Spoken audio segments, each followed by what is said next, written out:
Mommy, Daddy, strawberry. Time!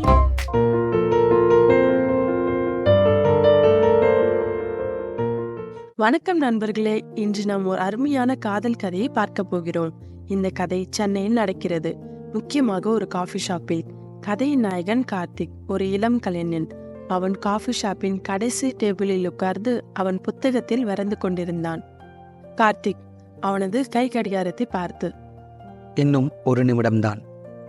அப்பொழுது ஒரு அழகான சிரிப்புடன் பிரியா கதவை திறந்து காஃபி ஷாப்புக்குள் வந்தாள். அவள் கண்கள் கார்த்திக்கை தேடின. கார்த்திக், இங்க என்ன பண்ற? கார்த்திக் சிரித்துக்கொண்டே, வழக்கம் போலத்தான், உனக்காக காத்துக்கிட்டு இருக்கேன். அதற்கு பிறகு அவர்கள் இருவரும் சிரித்து பேச தொடங்கினர். ஆனால் கடிகாரமுள் மாலை 4 மணியை நெருங்கிய பொழுது கார்த்திக்கின் முகத்தில் கவலை தோன்றியது. திடீரென நேரம் மெதுவாக செல்ல தொடங்கியது. அவனை சுற்றியுள்ள உலகம் மங்கத் தொடங்கியது. நேரம் பின்னோக்கி சென்றது. மீண்டும் அதே காட்சி, அதே காஃபி ஷாப்.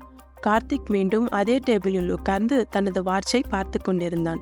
பிரியா முன்பு நடந்தது போலவே கார்த்திக்கை தேடியபடி நடந்து வந்தாள். கார்த்திக், இங்க என்ன பண்ற? மறுபடியும் அதே கேள்வியா? என்ன சொல்ற? நான் ஒரு டைம் லூப்ல மாட்டிட்டு இருக்கேன்.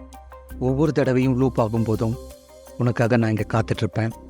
அதை கேட்டதும் பிரியாவால் சிரிப்பை அடக்க முடியவில்லை. ஆனால் கார்த்திக்கின் கண்களில் தெரியும் உண்மையை பார்த்து தன் சிரிப்பை அடக்கி கொண்டாள். உண்மையாதான் சொல்றியா? ஒவ்வொரு நாளும் 4 மணிக்கு டைம் ரீசெட் ஆகும். நான் இதே இடத்துல உட்கார்ந்துக்கிட்டு எப்படி இந்த நாளை நமக்கான நாளா மாத்துறதுன்னு யோசிச்சுக்கிட்டு உனக்காக காத்துக்கிட்டு இருப்பேன்.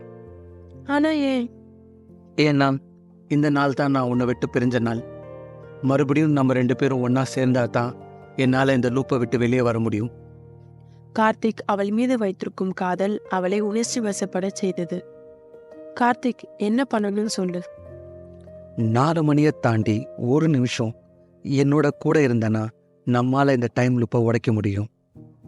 கார்த்திக் பிரியாவின் கைகளை இறுக்கமாக பிடித்துக்கொண்டு கடிகாரத்தை பார்க்கின்றான். நேரம் இப்பொழுது 4 தாண்டி 1 நிமிடம் ஆகிறது. உலகம் 1 நிமிடம் நின்று சுழல்வது போல் அவர்கள் உணர்கின்றனர்.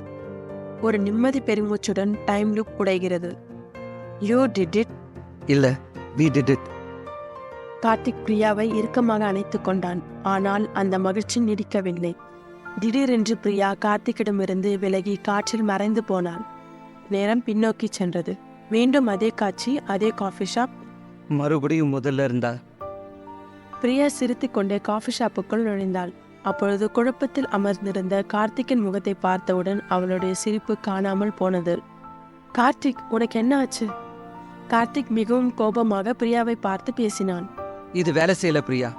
இந்த நாளை நம்மால கடந்து போகவே முடியல. மறுபடியும் அதே நடக்குது. எதுவுமே மாறல. கார்த்திக், நம்ம மறுபடியும் ட்ரை பண்ணுவோம். இந்த தடவை கரெக்டா வரும்.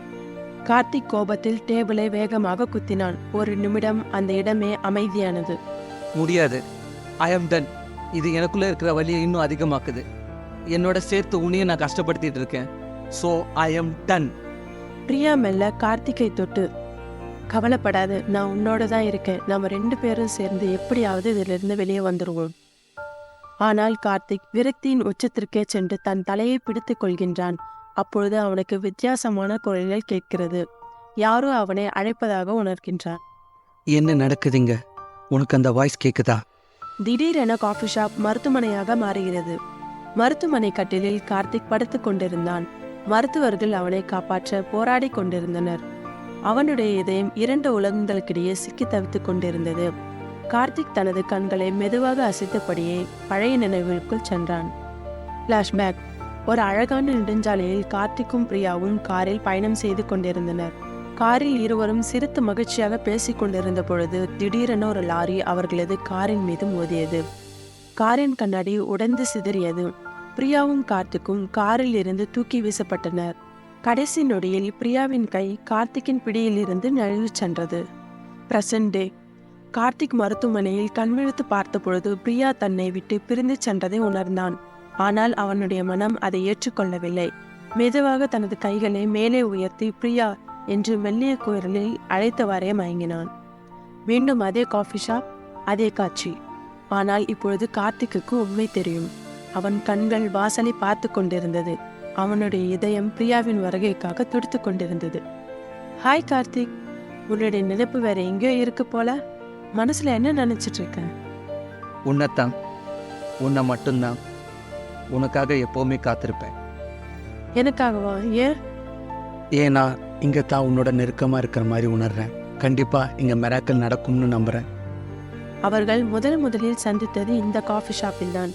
அவர்களுடைய வாழ்க்கையில் மறக்க முடியாத பல தருணங்கள் நடந்த இடம். எனவே கார்த்திக்கின் ஒரே நம்பிக்கை இந்த காஃபி ஷாப் மட்டும்தான். அது கனவாக இருந்தாலும் சரி, தன் கதையை மாற்ற அவன் நம்பும் ஒரே இடம் இதுதான். Subscribe to Mommy